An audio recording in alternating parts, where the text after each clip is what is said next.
So, I've entitled my talk Busting the Myths Around Genetically Engineered Foods, in part because I think that there's a lot of misinformation out there. As Kathleen said, I talk about this issue and I go all around the world talking about this issue and meeting with people and working with people about this issue. And I'm just amazed at how much misinformation there is about this issue everywhere.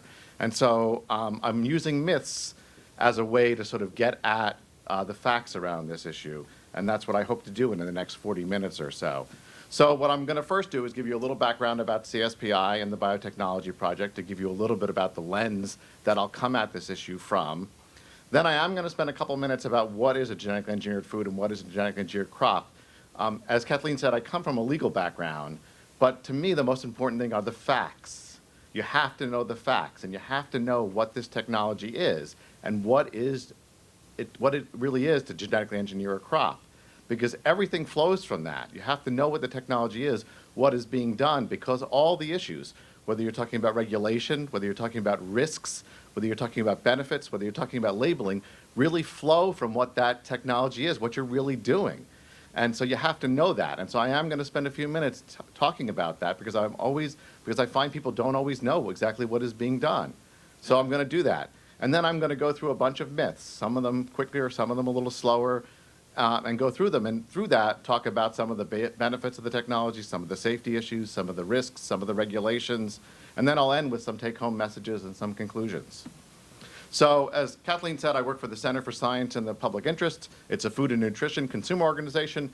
We're located over at 13th and L. We've been around for more than 40 years, started by Michael Jacobson and two other PhD scientists who wanted to bring science into the public arena on food and nutrition issues. We publish a Nutrition Action Health newsletter that has almost 900,000 subscribers in the US and Canada. It provides useful health information to consumers. It ranks products. It gives recipes on how to eat healthy. We take no funding from industry or government, and we never have. We do that to keep our independence, so we don't have a direct conflict of interest or even a perception of a conflict of interest. Where do we get our funding? We get our funding primarily from our member subscribers. They pay $10 or $20 a year for a subscription. We also ask them for contributions, and some give $10 a year, some give $20 a year, some give $1,000 a year. They're just individuals like yourselves. We do take some funding from independent philanthropic foundations, foundations such as might be like the Gates Foundation or the Ford Foundation. We don't take funding from foundations that are directly linked to a corporation such as the Kellogg's or the Syngenta Foundation, where they get an annual allotment. They don't have an independent endowment. And we try to advocate and educate based on the best available scientific evidence. Michael Jacobson is a PhD microbiologist and sort of believes in letting science drive our advocacy and our education.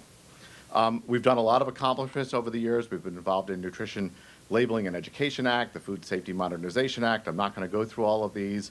I was not involved in most of them, but we've done a number of different things. We've been involved in campaigns to get people to reduce the amount of soda, which we call liquid candy.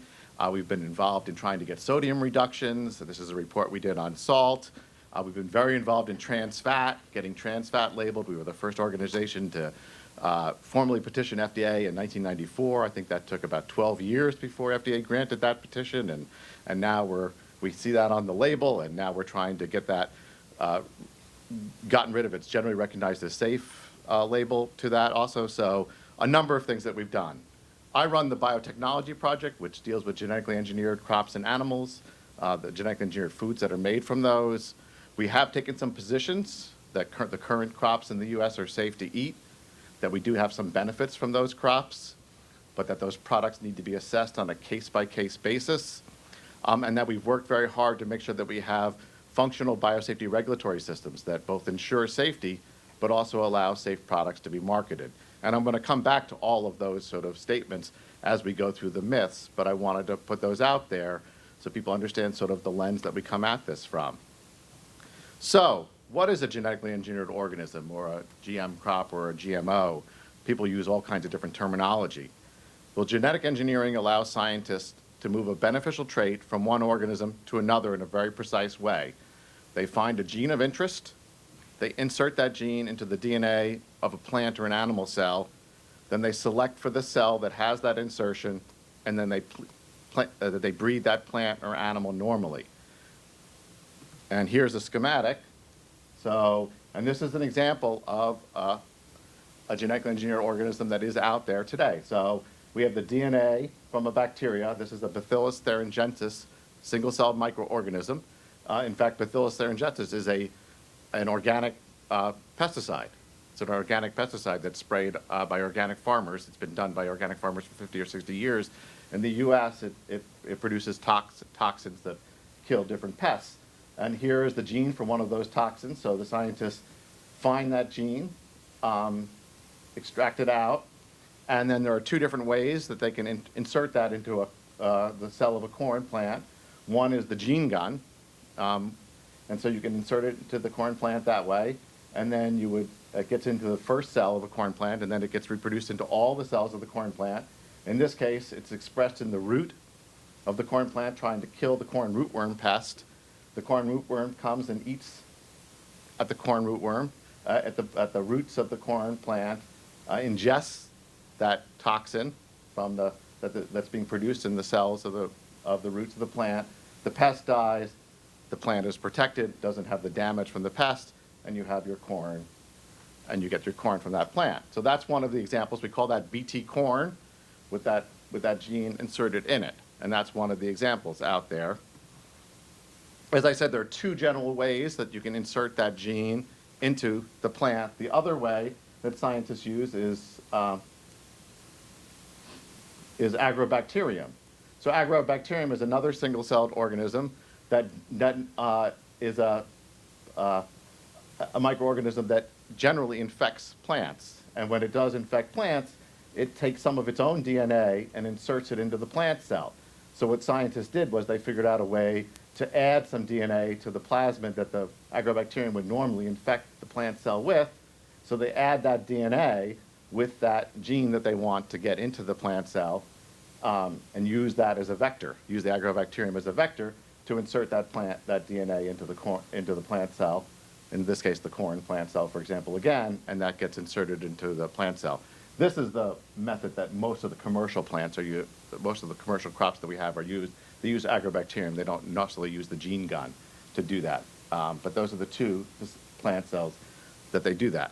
So that is the method that we're talking about. And usually, in most cases, they're introducing a single gene that codes for a single protein.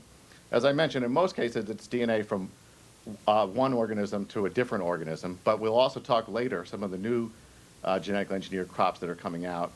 They use this method, this recombinant DNA method, but in fact, they are taking DNA from the same organism. So they might be taking apple DNA and inserting it back into an apple genome, but using recombinant DNA. So they might not be taking DNA from a microorganism and putting it in a plant cell, though they might be actually taking DNA from the same organism and doing it. And as I said, this happens in the laboratory. Once they've got it in the cell and it's expressing in the plant, scientists work in the laboratory, in the greenhouse to see if it is expressed in the way they want it expressed. They use promoter sequences to make sure it gets expressed in the part of the plant that they want it to be expressed. As I mentioned, the example where it's trying to go after a rootworm pest, they want to express it in the roots of the plant. So they have special promoters that express it in the roots of the plant. In other instances where you might want to express it in the leaves of the plant, you would have a promoter that expresses it in the leaves of the plant. Eventually you have field trials, and eventually after it's been gone through the regulatory process, you would have it as a commercial crop that farmers would grow, and eventually it would get into our food after it's been grown, harvested, and then it would transfer into food we eat as either whole, as a crop itself, as a fruit or vegetable, or as an ingredient. So, with that background, myth number one, creating new crop varieties in the laboratory is a recent phenomenon. I think I talk to people and they say, oh, this is something recent. This is something all of a sudden scientists have been creating these varieties. And there are two responses to this myth. The first one is that genetically engineered crops have actually been around for a fairly long time now. The first ones that were grown in the US started in 1996. And so they've been around for more than 16, 17 years now. Farmers have been growing these crops. So that's a pretty long time. And when we think about technology, think about how many of you have the same computer from 16 years ago or the same cell phone from 16 years ago. Technology moves quickly in some ways. So this map tells you the countries where they're grown currently, and the countries in green. It's not data from CSPI, it's from another source, ISAAA. But in fact, these are grown all around the world, and they have been grown for a number of years around the world. They're grown in 27 countries around the world, 433 million acres in 2013. The largest in terms of acreage is the US. The largest in terms of farmers actually is China and India, which surprises some people, with more than 14 million, primarily small-scale farmers.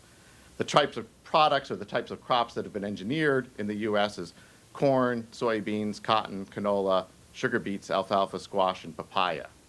Anybody who tells you anything else, they're not genetically engineered.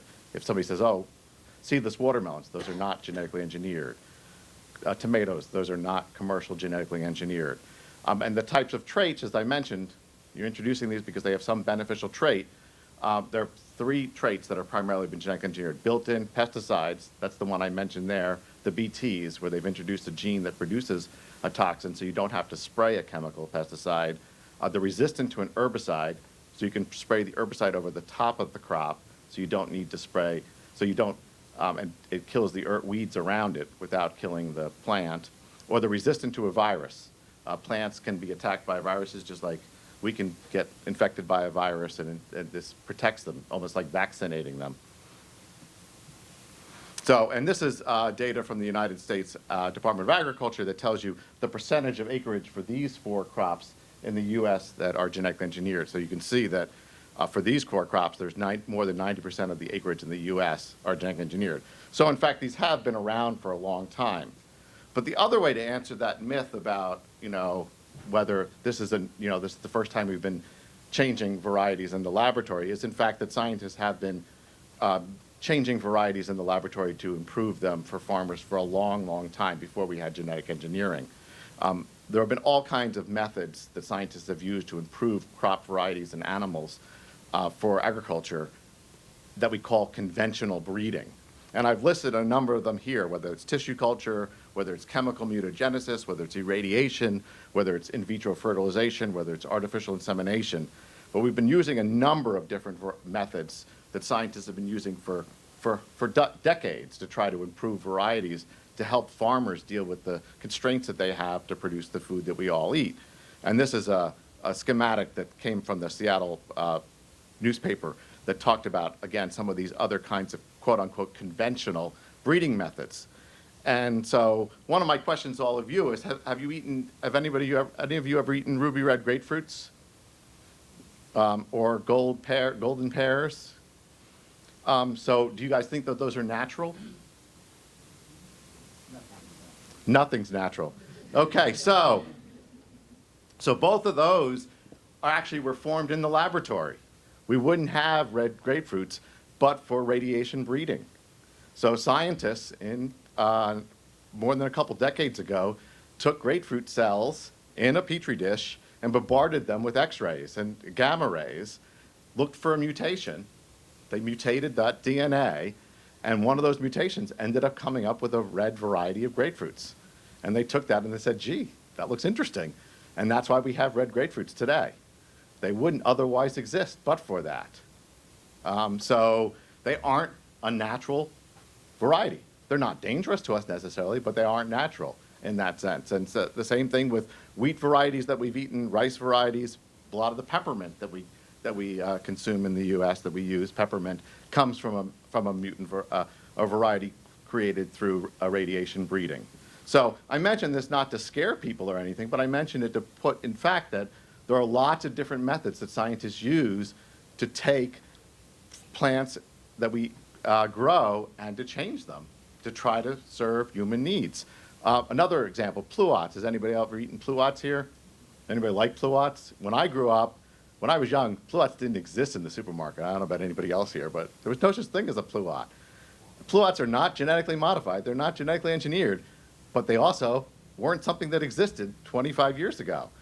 They are formed by scientists in the laboratory who do a number of different things. They take pollen from this tree and pollen from that tree. They stick it on this. They graft this root to that root. They do a number of different things that wouldn't happen naturally. because the reality is plums and apricots don't mate naturally, okay? But they came up with a new fruit that most of us eat without question. So I point this all out because there are lots of things that come out of the laboratory that we eat day in and day out. And I'm not suggesting that any of them are unsafe, but I want to point it out that there's a continuum of things that the scientists use in the laboratory that we've been eating for forever.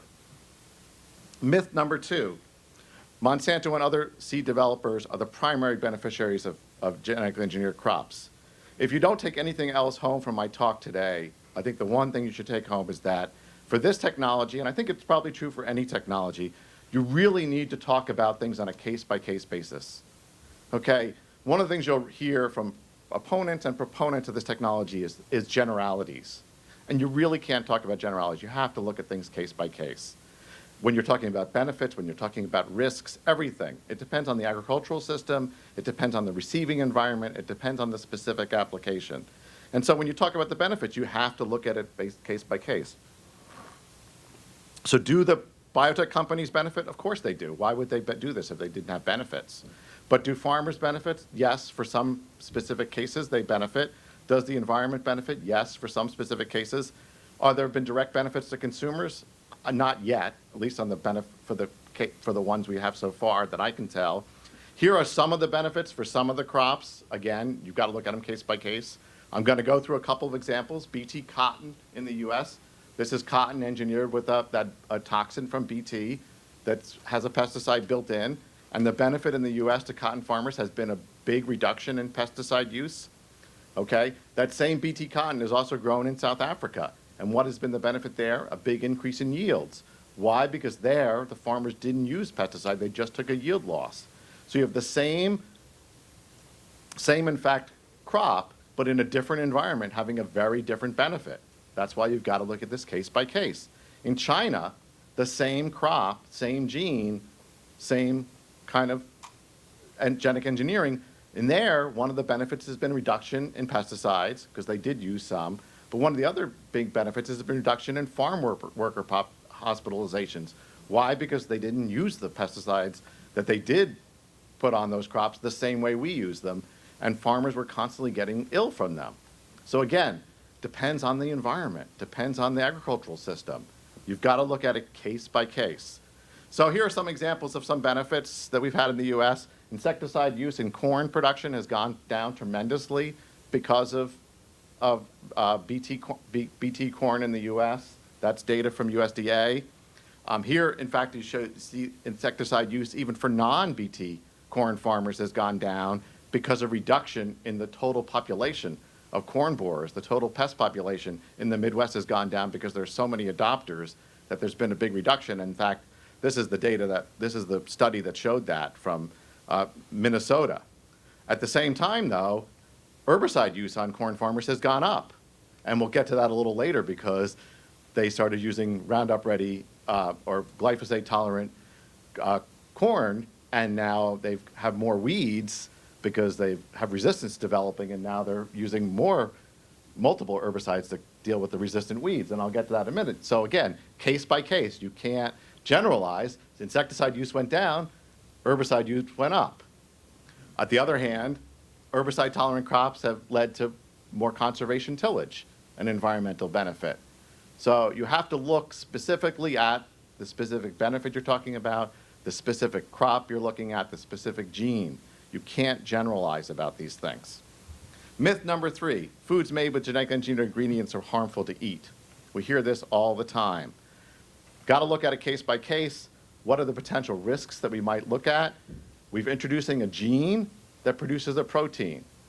If you ask a food safety expert what are potential risks that might occur here, well, if you introduce a protein, one potential risk is that we can be allergic to proteins, so we worry about allergenicity. Proteins can be toxic, so we worry about toxicity. And if we're introducing something into the food, we worry about unintended effects. Are we in some way, foods naturally, potatoes, tomatoes, have toxicants in them. They have anti-nutrients in them. Are we somehow increasing that anti-nutrient? Are we increasing that toxicant? So those are the things we worry about. Question is, in each of these individual cases, has any of those occurred?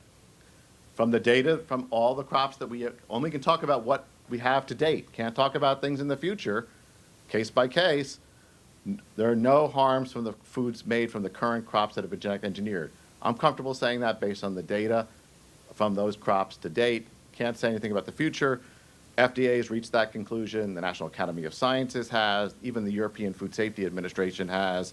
All reached that same conclusion, that foods made from these current crops are safe to eat.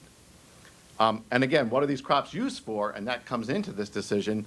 Most of those are used for animal feed, the corn and soybeans, or they're used for ethanol. And how do they get in our food? Most of that corn, I showed you before, 90% of the corn is genetically engineered. Well, 98 or 90% of the, 98 or 99% of the corn we grow in the United States is field corn, which we don't eat. You know, we eat sweet corn when you think about corn on the cob. Most of the field corn goes either to animal feed, ethanol. How it gets into our food is through highly processed ingredients, things like corn oil, high fructose corn syrup, corn starch, those type of things. Well, for many of those highly processed ingredients, when you make that highly processed ingredient, you eliminate all the DNA and protein, not just the DNA and protein you added, but all DNA and all protein. When you make oils, when you make sugar, when you make high fructose corn syrup. So if I had a jar of corn oil from genetically engineered corn in one hand and a jar of corn oil from non-genetically engineered corn in another hand, they're biologically and chemically identical. So that's important to know when you're, again, talking about food risks from crops for ingredients made from genetically engineered products. That's not true for every processed ingredient made from corn, but it is true for oil, it is true for high fructose corn syrup. For soybeans, it is true for soybean oil, for soy lecithin. For sugar beets, it would be true for the sugar. So, and that is a lot of what gets into our food supply. So I think that's important. We do eat some of these as whole foods. The sweet corn, there is some genetically engineered sweet corn, there is squash, there is papaya. On the other hand, the industry sometimes says, gee, foods crops are more nutritious than conventional crops. I don't really think there's much evidence to that. They're not nutritionally better, they're not nutritionally worse. There are some more nutritious soybeans that have begun to be grown in the last year or two. Some high oleic soybeans, both that are produced by Monsanto and Pioneer. They're not really, they haven't been grown such that you can buy oils from them in the supermarket as an individual consumer.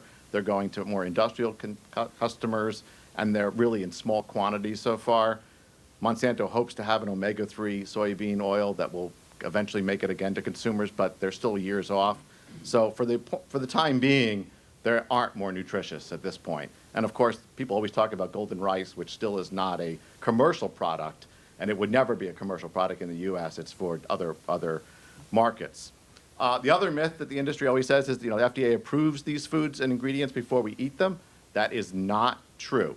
They do not approve them, okay? FDA regulates all foods under the Federal Food, Drug, and Cosmetic Act. They approve food additives, and a food additive is anything we eat except for things that are generally recognized as safe, which is GRAS, G-R-A-S. Most new foods, however, are considered GRAS, generally recognized as safe. When this was written, and the Food, Drug, and Cosmetic Act goes back as far as 1906, obviously before we even knew about DNA or genetic engineered foods, so there's no mention of those at all in the Food, Drug, and Cosmetic Act. FDA wrote a policy in 1992 about genetically engineered plants where they said, well, of course, you know, we've been eating DNA for a long time, so DNA is generally recognized as safe. And we've also been eating proteins for a long time, so most proteins are generally recognized as safe. So unless a specific protein raises some concern for us, those are going to be considered generally recognized as safe. And they set up a voluntary consultation process where a company could show that the genetically engineered corn was substantially equivalent to its conventional counterpart. And to date, everyone has complied with that, but it is a voluntary process. So our view at CSPI is that food safety is the most critical thing for consumers in this area.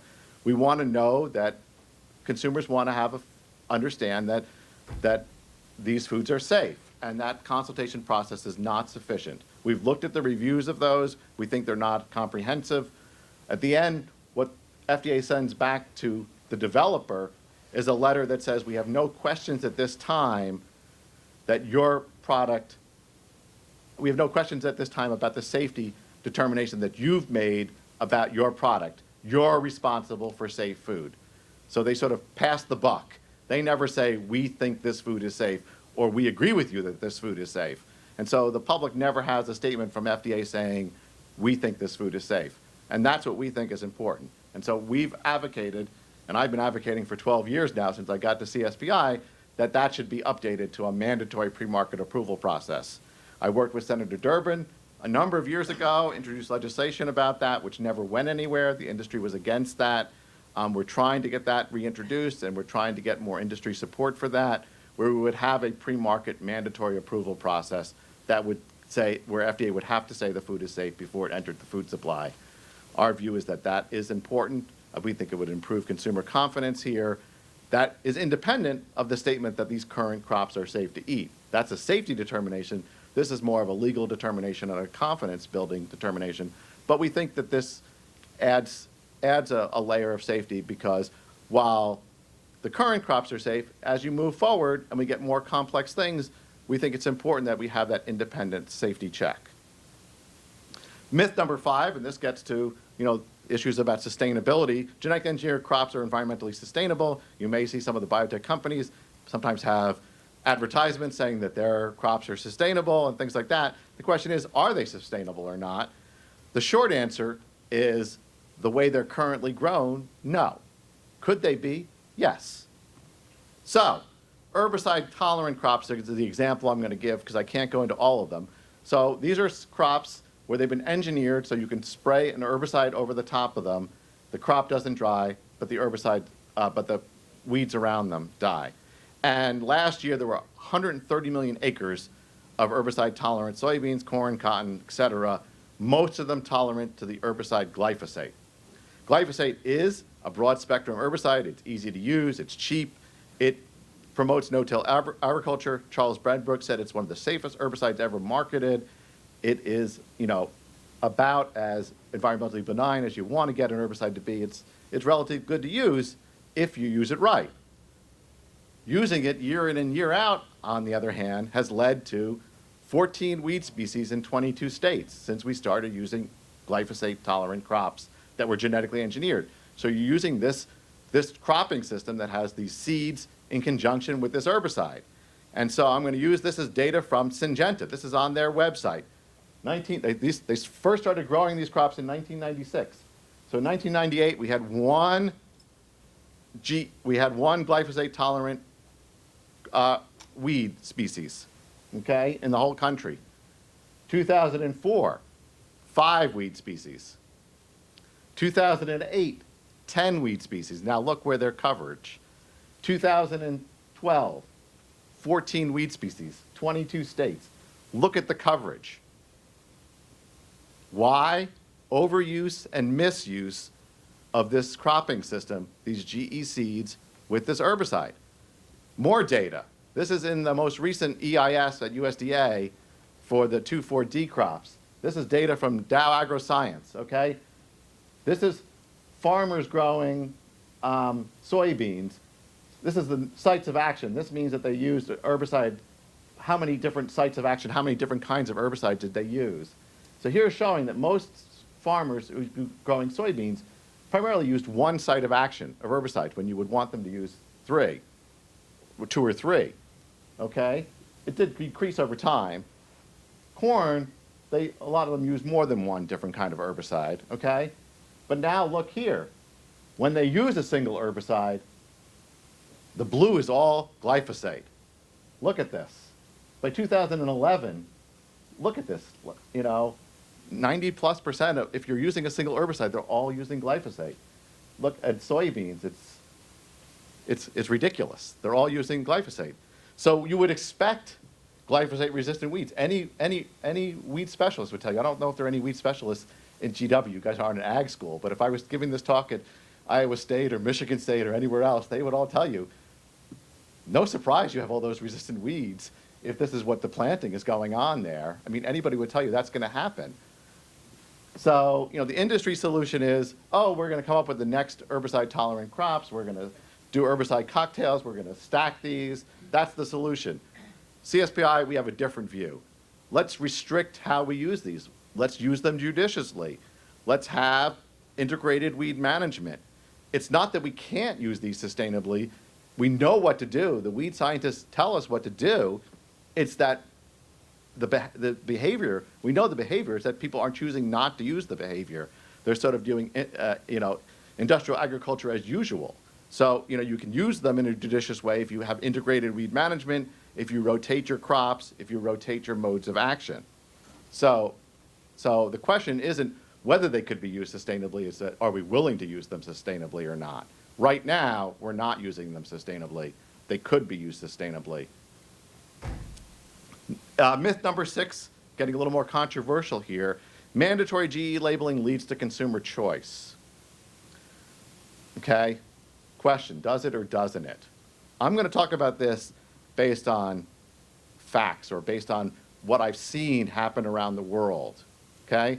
Because I think this is an argument people make when they're talking about mandatory labeling. They say, oh, we want to, mandatory labeling, if you go for mandatory labeling, you're going to give people choice. And when I'm defining choice here is the ability for somebody to go to the supermarket and choose between cornflakes that say GE or cornflakes that say non-GE, and they can choose among those.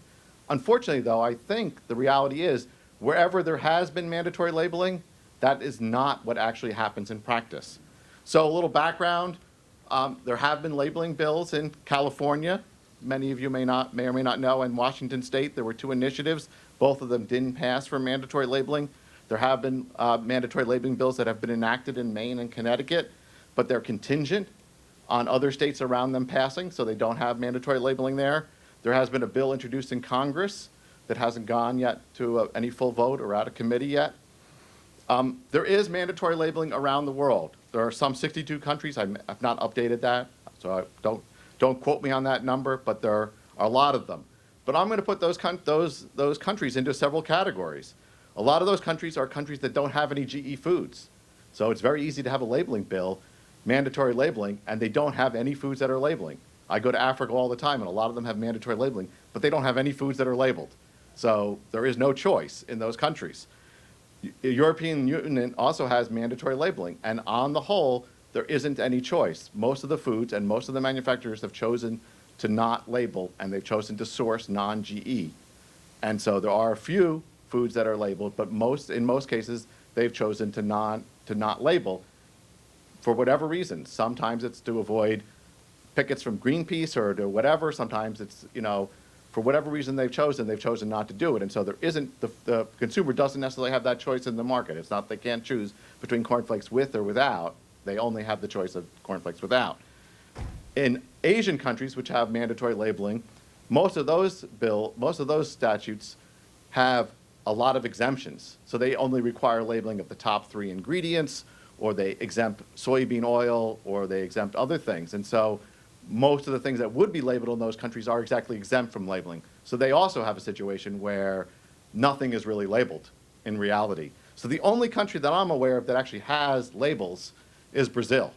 And they're one of the few countries that has a little T with a circle, and they do have sort of choice in the market, or they do have a system that has things that are labeled, and consumers can go and do it, and it doesn't seem to be stigma about it. So that's why I put them separately. But on the whole, countries that have mandatory labeling has not necessarily led to choice, where consumers can choose between these 2 things. That's just an observation or a fact of what happened. The FDA policy on labeling, they say that the labeling has to be accurate and not misleading. They have a draft guidance which says that since biotech crops are substantially equivalent, they can't require mandatory labeling, but they will label if there's a functional difference, but they won't label that functional difference as GE. So if there's high oleic soybeans, they will require the manufacturer to call them high oleic, but they won't require them to call them genetically engineered high oleic. And they say that any non-GE labeling needs to be accurate. So that's the current policy. When you talk about labeling, I think the issues to consider are why do people want labeling? When I've talked to people about labeling, whether it's in California or other places, I think there are 2 reasons that I glean from the average consumer who is interested in labeling. The first is safety. They're worried about the safety of the food. My response to that is, I don't think labeling should be a surrogate for safety. That's why I advocate for mandatory pre-market approval. I think it's the wrong public policy to say, well, we're not sure whether something's safe, so let's label it and let consumers decide on the back end in the supermarket. I think if there's any question about safety, it should be decided by FDA beforehand. And if there's any question about safety, it shouldn't be allowed on the market. But the idea that we would let a food with any question about safety on the market, but label it and then let consumers decide on the back end, to me, is the wrong way to decide. And so I don't think safety, we should never label something because it's a question about its safety. That, to me, is the wrong way to go. So the other reason for labeling is right to know or transparency. And I think there's a lot of value to that. But I'm not sure that reaches the level of mandatory government-imposed labeling. I think you can get information and do that in voluntary ways and other things. At CSPI, in our view, is that we want to leave mandatory government-imposed labeling for things that are safety or nutrition, where there isn't as a health impact. Things like salt, things like trans fat, allergens, where they are going to cause a direct impact to somebody's health or nutrition. So I think you have to think about those kinds of things. I think with labeling, just like anything else, you have to figure out a way to do it neutral. I think, unfortunately, what's happened in some of the debate about labeling and some of the labeling bills that have been in the states and things like that is they're not really an attempt to be neutral and informative. They're really an attempt to kill the technology. And if they really were an attempt to be neutral and informative, they might get a lot more support and they might actually pass. But they're really an attempt to put a skull and crossbones on the technology sometimes and so forth. And I think, therefore, similarly, the devil's in the details. When I mentioned before about, what is this technology? It's adding a gene in the protein. Okay, so, some of those bills will label things like the oil made from the genetically engineered crop. Well, is it misleading to label the oil if the oil is biologically and chemically identical and doesn't have the protein and the protein or the DNA in it? That's a question. I mean, to label it as GE or GMO, maybe you label it derived from, maybe that's at least not misleading. But a lot of those bills label it as GMO. Is that meant to inform the consumer, or is it meant to mislead the consumer, or is it meant to stigmatize the product when the product is biologically and chemically identical? So I think there is a right to know, there's issues of transparency, but there's also issues about doing this in a neutral way and in a way that is factual and not misleading. So I think the devil gets into the details. I think some of those bills and some of those things try not to get into those. They try to have other agendas involved. And even when you look at it in the marketplace, there are companies that have said, oh, we're going to mandatorily label. Chipotle is one of those examples. And here they did mandatory label on voluntarily choose to mandatory label. And they put a G here for their soybean oil. But if you read what they say, we're trying to get rid of it. And that's their choice. They can choose to do that. And here they do it also. But it does repeat my example here that they chose a mandatory label, but their real goal is to get rid of it. They're not really giving you choice. They want to eliminate it. And Whole Foods sort of did the same thing. They announced in 2013, we're going to make our stores have mandatory labeling. That's what they said in their press release. But if you read their progress to date, and they just had a recently year update, and you read all these statements, and I'm not going to read them to you, the reality is when 2018 comes along, they're not anticipating having a single product in their store that has a GMO label on it. They are working with all of their suppliers to eliminate GMOs from every one of their products. So what they said to their consumers when they announced it, we are going to have mandatory labeling so you know which products have it and which ones don't. What they meant to say was we're going to become non-GM. So, so they weren't really saying we're giving you choice. They were saying we're going to become the non-GM alternative, which they have a right to do. They have they have that right to do it.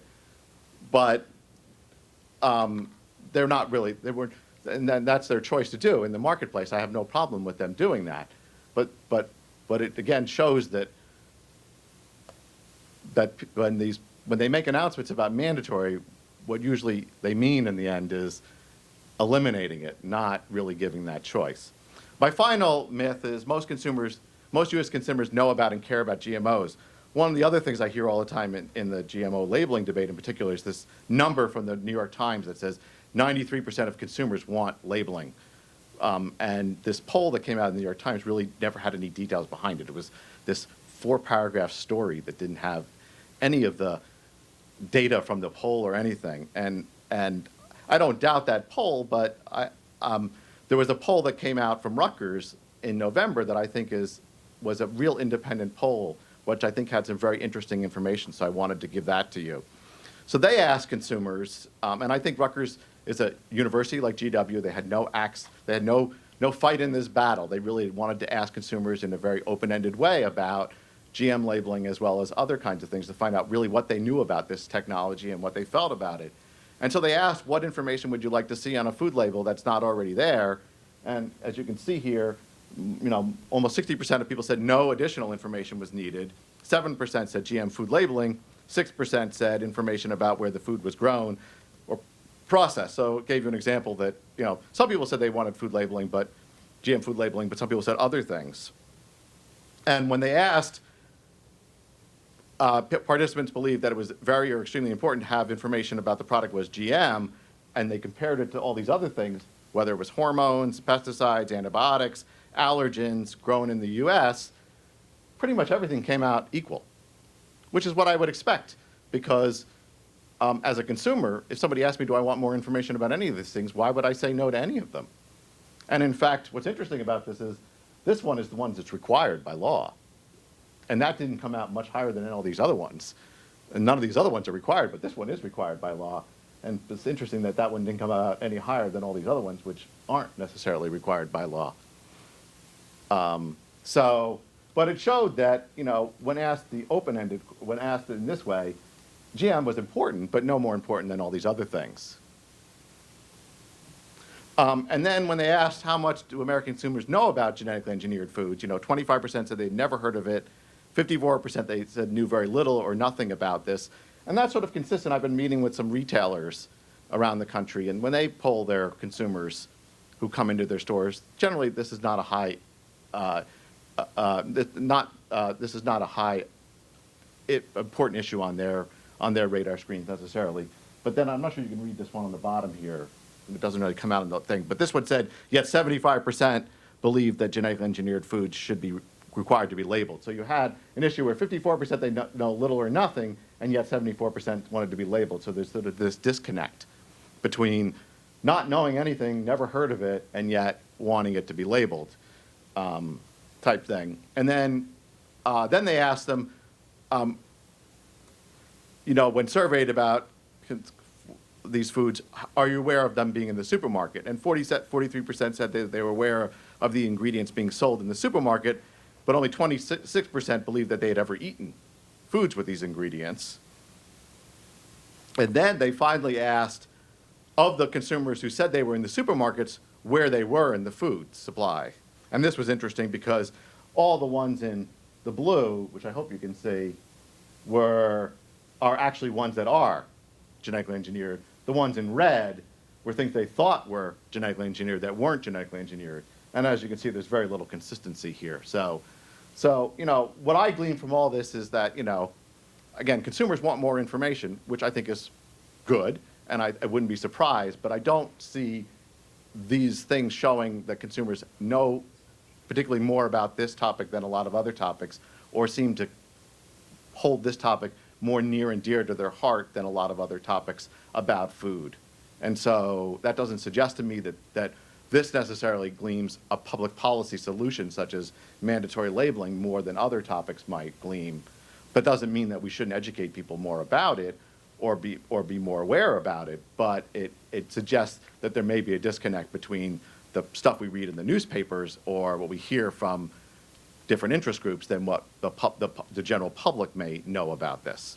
So just to end quickly, my take-home messages. There was my really fancy PowerPoint slide. You might have missed it.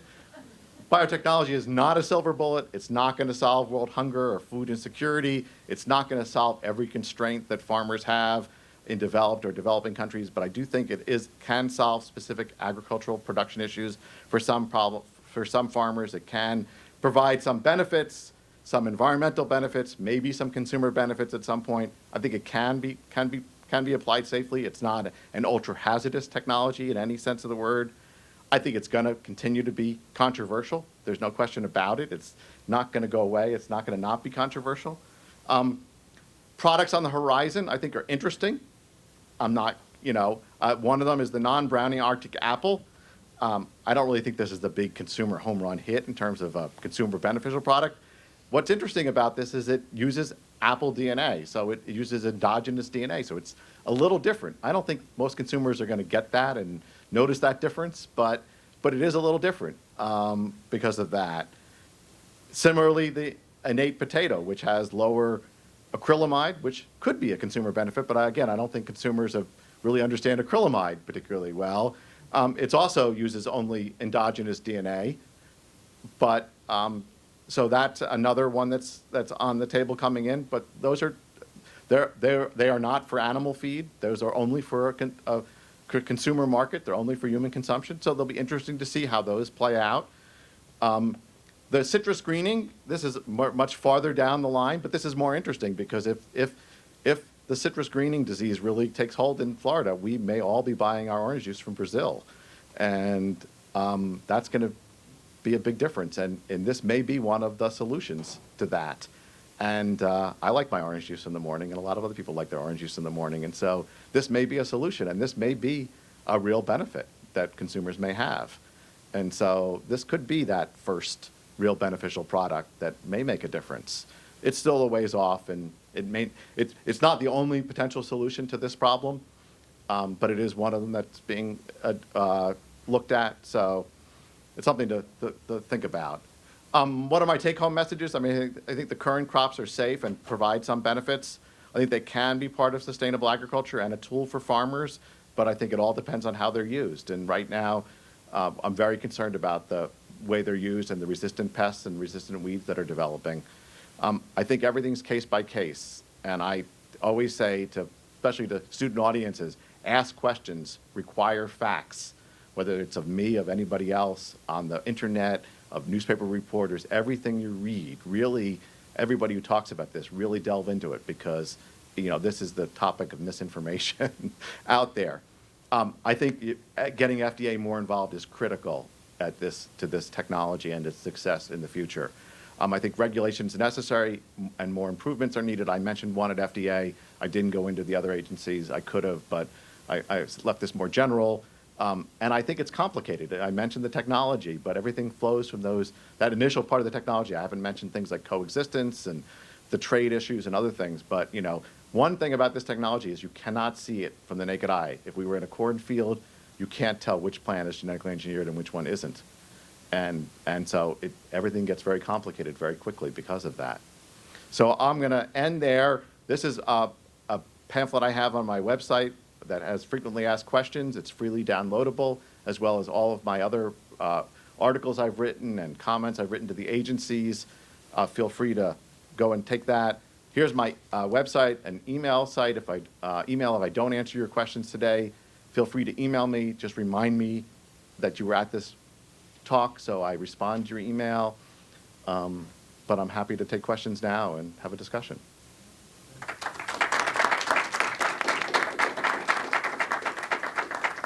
Folks, someone asked questions. Let's use this microphone so it'll be recorded. Let's start right here.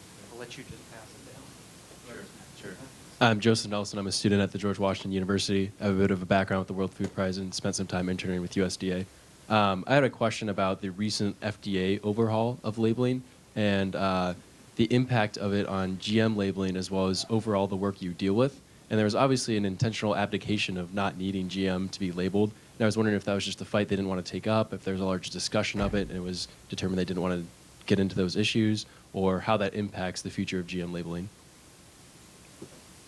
I would guess they never even discussed it Really? At that label. I mean, that was a label at the very broadest levels of nutrition and, how they wanted to make a few small changes that would have big nutritional impacts. They weren't getting this kind of issue. They didn't change anything on the ingredient, at the ingredient level, which is where they might have done something on GM if they were going to do something. And so I don't think this even came up. Yeah. I don't know for a fact. We weren't.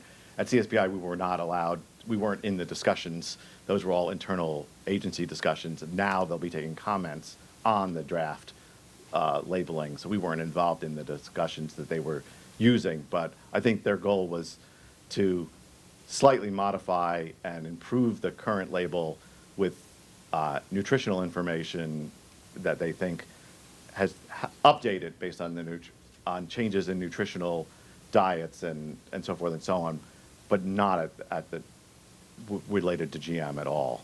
Sure. Thanks.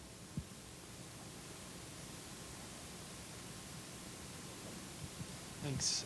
Thanks for coming to speak. I'm a senior in the George Washington University. I'm also a farmer, and I also do field research on food security, food insecurity, across the global south, especially in the Middle East. And so this was an very interesting talk to hear about these issues. But it was very much a positive look, mainly the benefits. You mentioned the super weeds briefly. And as someone who is a farmer and does small-scale sustainable agriculture, we know that when we're talking about 90% of corn using GMOs, soybeans using GMOs, 90% of them being that way, we know they're done in monoculture. We know they're done on industrial scales that reduce biodiversity in other plants and other vegetables and crops. And so I wonder, why is that, number one, not mentioned when we talk about the food safety issues because they reduce biodiversity, and why is that not a larger topic when they do so much harm to the biodiversity of the planet? And why are they how is that integrated? So, I mean, one thing about this technology is it is scale neutral. So while it does, in this country, while we do use lots of monoculture and are growing, 70, 80, 90 million acres of corn, I don't think if we didn't have genetically engineered corn, we'd still be growing 70, 80, 90 million acres of corn. So I'm not convinced that that would change whether or not we had genetically engineered crops in the United States. So the issue isn't genetically engineered crops that are causing that loss of biodiversity or the kind of monoculture and industrial agriculture that we have. So then the question becomes is using those crops in some way more sustainable or changing how those farmers are growing those crops? But I don't think it would change the kind of cropping and the kinds of crops that we'd be growing in this country. Even if so you're saying they aren't inextricably linked. The idea that you're reducing a polyculture by selecting certain genes is not directly related to monoculture, and you don't think that they need to be linked. So I think one of them. I'm not sure I'm understanding your question, but Right. So I think there is a misunderstanding sometimes, and you may or may not be getting at that. So when 90% of the corn is genetically engineered, and they may all have the Roundup Ready gene in them, they're not all one variety. There may be 3,000 different varieties that all have that gene in it. So there's still the biodiversity, or there's still the diversity of seed. There are still varieties that are good for Iowa, southwest Iowa, as well as varieties that are good for New Jersey, as well as varieties that are good for the Eastern Shore. So it's not like the variety of corn seed has changed. Those varieties are still there with their own local diversity in terms of their genetics. They just all happen to have this one gene added to them in that diversity. So we still have that same diversity. And some people argue that there's even more diversity because of that. I'm not convinced of that. But there is that same diversity. So I don't think there's any less diversity because it's genetically engineered or any more diversity. We still have the same amount of diversity of seed. And I still think we have the same amount of acreage of corn. It's just that it's genetically engineered or not. So I don't see a lot of that changing. I don't think that's because it's genetically engineered or not. We do have, I do think that we have some differences. There are farmers, we do have some acreage that's now corn that wouldn't be corn because it's genetically engineered. There are wheat farmers who say that they've changed from wheat to corn. Part of it is because of the climate change, and now you can grow corn farther north in parts of the country. So now we have some corn being grown up there. Part of it's because of ethanol and policy changes. And so those policy changes have caused corn to be very valuable. So wheat farmers have switched from wheat to growing corn. And because we want to use ethanol. That's a policy decision, independent of whether it was genetically engineered. But some of those wheat farmers are also growing genetically engineered corn because it's easier to grow Roundup Ready corn than it is to grow wheat, because wheat doesn't have a genetically engineered variety. and those farmers would rather use the genetically engineered Roundup Ready wheat that has herbicide tolerance in it than the wheat, which is harder for them to grow. So I've talked to them. So genetic engineering does play slightly in the margins, but some of these other bigger policy issues like ethanol may play a bigger role in how much corn we're growing in this country than whether it's genetically engineered or not. So I don't disagree with you. We have monoculture and things like that, but I'm not sure that the genetic engineering would greatly impact that. It may have a marginal impact on some of that, but not a big impact on it in the end.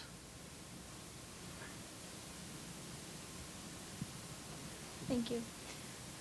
Hi, Mr. Jaffe. Thank you so much for the presentation. My name is Claire, and I am a freshman also at GW in the Elliott School. And my question is regarding the FDA testing. I really like your viewpoint that before we label, we need to make sure that everything on the market is safe. And I think it's kind of more like it should be not so much innocent until proven guilty, if you know what I mean, before it hits the market.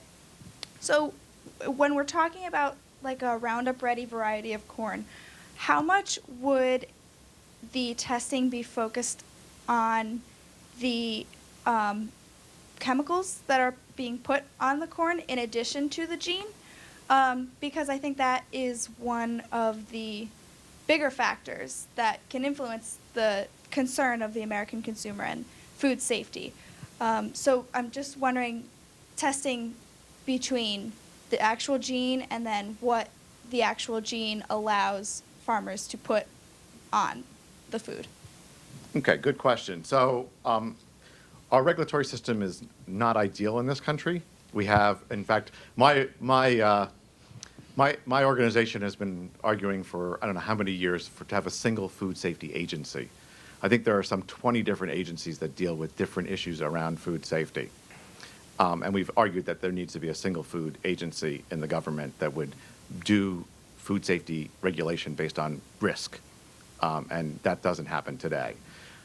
But so, and I'm not sure how that agency, how this actually, this would actually work in that agency. I've never thought about that. But so when I am talking about FDA oversight of the genetic engineered crops, they would be looking at the gene and the protein that's produced from that gene.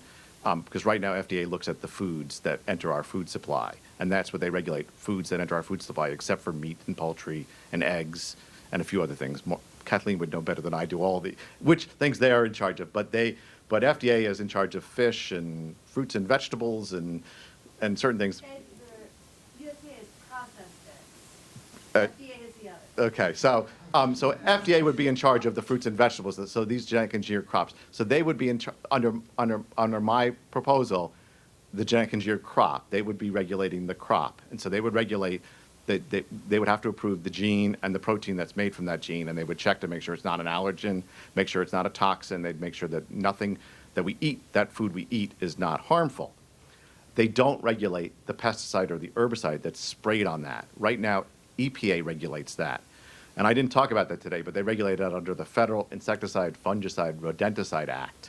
And EPA, when Congress gave them that act, they also regulate a tolerance. So they regulate the food safety of the pesticide. So they know that you spray a pesticide on a crop, and so they also are in charge of making sure that any residue from that pesticide that we might eat is safe. So they establish a tolerance. So they might say, oh, it's okay to eat the corn as long as it's less than 2 parts per billion of glyphosate on that corn. So what happens is every time the pesticide is approved for a new use, so every time somebody wants to use, so when the pesticide is approved by EPA, every time it's approved for a new use, so it now wants to be used on corn, when it wasn't used on corn before, they go to EPA and they'll ask for a new use. EPA will look at that new use. In this case, if it's being used on corn, because it's now glyphosate tolerant, they will look and see what should be the tolerance, or will it be exempt from tolerance. Is it okay to be sprayed on corn, and when will it be safe to eat that? So EPA does that. So unfortunately, they make 2 separate decisions. EPA has the process to decide the herbicide and how much of that herbicide we get exposed to as a tolerance on the residue of the food, FDA will make a decision about the GE seed or the crop that we eat. So that's the way it will happen. So there is a check on the herbicide, but it's done at EPA. And they generally do a pretty good job of making those determinations. They have a fairly science-based process for that. Glyphosate has a pretty quick half-life in the environment, as I said. And the BTs, for example, are things that break down. The organics farmers have been spraying those for quite a long time. So, I mean, we know a fairly amount about those. I'm not particularly concerned about those. Things like corn, we have a husk around those, so the actual amount of herbicide that gets on the corn that we eat is pretty small. Plus, most of the time, corn we boil before we eat it. So, again, we're not exposed to those. We might be worried about herbicides on other kinds of things like strawberries or other kinds of crops that we might eat raw and those kind of things. So, again, you've got to look at different crops case by case when you're looking about impacts from herbicides or pesticides. Hi, I'm Francisco Alvarez. I'm also an undergrad. GMOs is definitely an issue I look at on a systemic level. I really appreciate your leadership in this field insofar as it's really hard to have conversations about this because you'll hear people on the left and on the right both chew you out for different reasons. And for many people, GMOs really are, I think, a metaphor for what's scary for them in the food system. There are so many more issues that they just, for many people, GMOs are those boogeymen in the food system, and scientifically, it's not right to conflate those issues. There was an article I revisit very often on GRIST of all publications that coincided very much with your view on labeling, and the author argued that he says that the movement to label foods is a natural outgrowth of consumers demanding to know more about what they are eating. The author does agree with GMOs, but he sees labeling as a mechanism for reestablishing the trust between what consumers eat and how they're sourcing their food. I'm not exactly bought by this argument, especially after this presentation. When I look at foods that are already labeled for other factors, I don't really understand. I don't see myself really trusting a source more because maybe trans fats were labeled. Do you find this argument convincing at all in terms of creating this trust and maybe dissipating the fear surrounding GMOs through labeling, and then that would allow for space to have a broader conversation on GMO technology? What do you think about that? I mean, I think that it, unfortunately, in our society today, people don't know where our food comes from.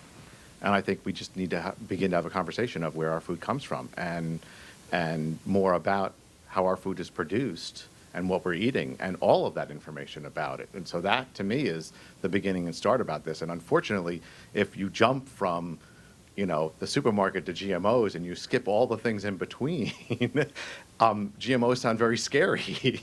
And you've missed all the things in between about how the farmer grows his food and how the scientists made the seeds that the farmer grows the food and how the food got to become processed and how it got to the supermarket and everything else. You miss everything in between, and it's taken out of context. And so I think the problem is you give people this one bit of information out of context without all the other information, and it sounds very scary. And so it's not that I'm all for transparency, but I think the important thing is putting that information in context around how our food is produced and what goes into our food and how farmers grow our food and how scientists help farmers grow our food and what is the impact of our food on our environment, both the good of it and the bad of it. In fact, I've been going to visit farmers in some farmer meetings, and farmers say to me, I've been growing GMOs and I'm selling sweet corn at this farmer's market, and somebody comes up to me and asks me, is it GMO? What should I tell them? And I say, tell them the truth, tell them the facts, but tell them why you're growing it and what benefit you get out of it and why you're doing it. I said, you're the best, be honest with them. And begin to explain it to them. And I think that's the best thing to do is, we have this movement, people going to farmers markets and people interacting with farmers, and you should explain that. And I think that's the best thing to do. And so, I mean, the problem I see is that people are getting snippets of information without a context to all of that. And so, and snippets of little bits of information out of context is scary or incomplete. And the question is, how do we broaden the conversation in a transparent way so the information is in context and understandable, so it makes sense, and so people can have an intelligent conversation and understand it for what it is, and make therefore intelligent, fair decisions either way. And I understand that there are people can be against something and be for something, and I want people to have a choice and be able to make those choices, but I want it to be an intelligent one, knowing the information, not one based on myths and misinformation. Great. We've got time for one more question, and I believe I saw your hand up last, so we'll finish off here. Hi, my name is Ben Weiner, and I used to work in the Senate for the last 5.5 years, and I founded my own direct trade social enterprise working with coffee farmers. And my question is about the political aspects of this. To what extent can we rely on the Environmental Protection Agency, the U.S. Department of Agriculture, the Food and Drug Administration, to not be captured agencies that are just simply basically, allowing some of the problems that you described. But even if we were to get them to be regulating, genetically modified foods or the chemicals that are applied when you use genetically modified crops, to what extent can we actually really rely on the agencies to do a good job and not just be lobbied by industry very heavily and not to be effective at overseeing the food that we're eating? So I think we can have some reliance on them to do that some of the time. I think it depends on the agency and it depends on the situation.